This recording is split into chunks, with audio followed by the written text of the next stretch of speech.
আসসালামু আলাইকুম। কোকটি বাংলার পক্ষ থেকে স্বাগতম।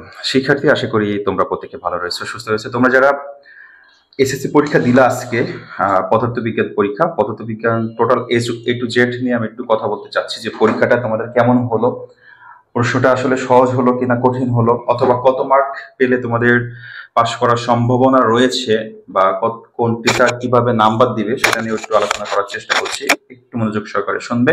যারা এই মুহূর্তে আমার চ্যানেলে জয়েন করেছো, অবশ্যই চ্যানেলটিকে সাবস্ক্রাইব করে বেল আইকনটি অন করে রাখবে। শিক্ষার্থী কিন্তু তোমরা অনেকেই পরীক্ষা দিচ্ছ, জানো তোমাদের কপোতাক্ষ 5 এই পদার্থবিজ্ঞান 2 এসএসসি দাখিল ও ভোকেশনাল এই শাখা থেকে এই প্রশ্নটা এসেছে। আমরা যদি দেখি প্রথম প্রশ্নটা এখানে এসেছে হচ্ছে একটি লক্ষ্যবস্তু অবতল দর্পণে 15 সেন্টিমিটার সামনে, বস্তুটি প্রধান ফোকাসে অবস্থিত হয় দর্পণের সামনে অসীম দূরত্বে প্রতিবিম্ব গঠিত হয়েছে। এখানে আমরা যেটা মূলে যাচ্ছি, আমি তোমাদের যে স্পেশাল সাজেশন দিয়েছিলাম এবং হচ্ছে তোমরা যারা নিয়েছো বিভিন্ন সাজেশন ক্লাস দেওয়ার চেষ্টা করেছি, তোমরা অনেস্টলি বলতে পারবা যে সাজেশন প্লাস যে ক্লাসগুলো নিয়েছি এখান থেকে প্রায় 100% তোমরা কমন পেয়েছো। আমি তোমাদেরকে প্রত্যেক বছরেই বলি, সবসময় বলি, হুবহু পদার্থ এবং রসায়ন হুবহু প্রশ্ন কমন আসে না, কিন্তু যেই পদ্ধতি দেওয়া হয়, যে টপিকটা দেওয়া হয়, যে নিয়মে প্রশ্ন দেওয়া হয়, এই নিয়মেই হুবহু প্রশ্ন আসে, সেটা তোমাদেরকে বলেছি শিক্ষার্থীবৃন্দ।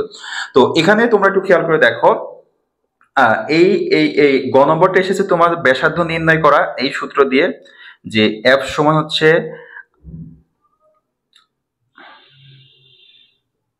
আচ্ছা, এফ সমান হচ্ছে r/2। এই সূত্রটা একটু খেয়াল করো, এই সূত্র থেকে একটা প্রশ্ন এসেছে, এখানে গ নম্বরটা তোমরা করেছো। আর এটা বাস্তব প্রতিবিম্ব অবাস্তব প্রতিবিম্ব চিত্র আঁকতে হবে, এটাও তোমাদের প্র্যাকটিস করিয়েছি।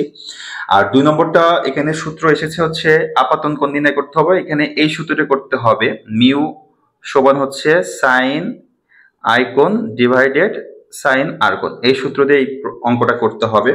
এছাড়া 3 নম্বর একটা প্রশ্ন এসেছে ক্ষমতা বের করা লেন্সের। যদি আমরা একটু খেয়াল করি, 3-এর যে প্রশ্নটা, সেটা ক্ষমতা বের করার জন্য আমাদের পি সমান 1/f, এই প্রশ্নটা করতে হবে। হ্যাঁ, অঙ্কটা করতে হবে। তো এই অঙ্কটা সাধারণত মনে হয় তোমাদের উত্তর আর এর মান বের করতে বলছে, সেই ক্ষেত্রে 2 দিয়ে f এর সাথে গুণ করে হয়তো বা 30 সেন্টিমিটার আসছে উত্তর, অনেকেরই দেখবা।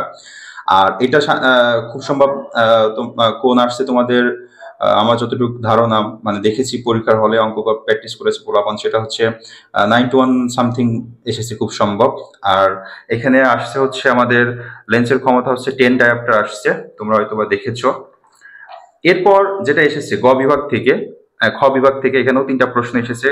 এখানে গ নম্বর যে প্রশ্ন সেটা হচ্ছে কুলম্বের যে এফ নির্ণয়ের সূত্র, K Q1 Q2 divided by D square, এই সূত্র থেকে এসেছে। এখানে দূরত্ব বের হবে তোমাদের খুব সম্ভব 10 মিটার বের হয়েছে।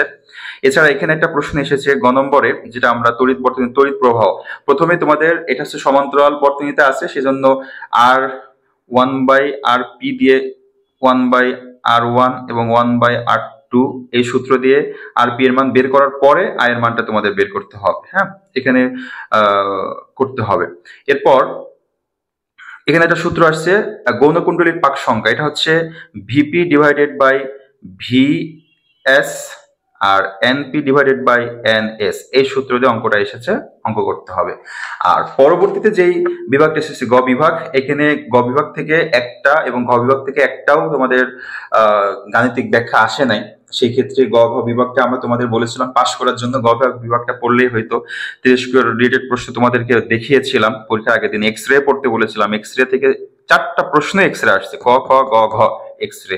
তার মানে জাস্ট এক্স রে পড়লেই 10টা নাম্বার 5টা নাম্বার পাওয়া যাইতো।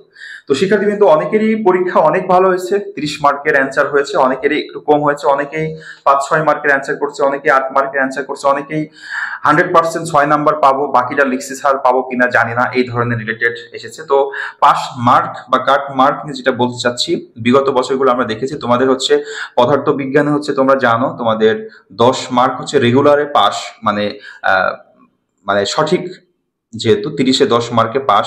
এখন যদি পার্সেন্টেজটা একটু কমাই, তোমরা 8 পেলেও পাস করতে পারো, 7 পেলেও হয়তোবা পাস হয়ে আসতে পারো।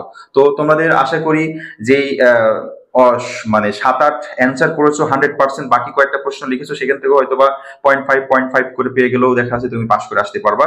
তো তোমরা যারা 5-6-7 মার্কের সঠিক নাম্বার পাবে এরকম বাকিটা লিখে এসেছো, ইনশাল্লাহ তোমরা পাস করবে, এটা নিয়ে টেনশন করার কিছু নেই। আর এবছর প্রশ্নটা অনেক সহজ আসছে, পদার্থ বিজ্ঞান এত সহজ আসছে কল্পনাই করা যায় না, অনেক সহজ একটা প্রশ্ন এসেছে। সেক্ষেত্রে সবারই রেজাল্টটা আশা করি ভালো হবে শিক্ষার্থীবৃন্দ। তো নেক্সট যে পরীক্ষা রয়েছে, এছাড়া পদার্থবিজ্ঞান নাম্বার কিভাবে দেওয়া হচ্ছে খাতা, সেটা নিয়েও পরবর্তীতে একদিন আলোচনা করব। কে কেমন নাম্বার পাচ্ছে, কিভাবে লিখলে নাম্বার এসেছে, কত পার্সেন্ট নাম্বার দিয়েছে, সেটা আলোচনা করব। পরবর্তীতে কেমিস্ট্রি পরীক্ষাটা আছে, কেমিস্ট্রি পরীক্ষাটা কিন্তু একটু জটিল হওয়ার সম্ভাবনা রয়েছে। সেক্ষেত্রে বেসিক যে গ ঘ, আমি প্রত্যেক ভিডিওতেই বলি যে এটা বেসিক শিখতে হবে, এটা বেসিক শিখতে হবে, তোমরা এটা বেসিক শিখে নিও এবং ক খ গুলো মুখস্থ করো, ইনশাল্লাহ পরীক্ষা পদার্থবিজ্ঞান থেকে আরো বেটার হবে। সবাই ভালো থাকবে, সুস্থ থাকবে, কবিটি বাংলার সাথে থাকবে। আল্লাহ হাফেজ।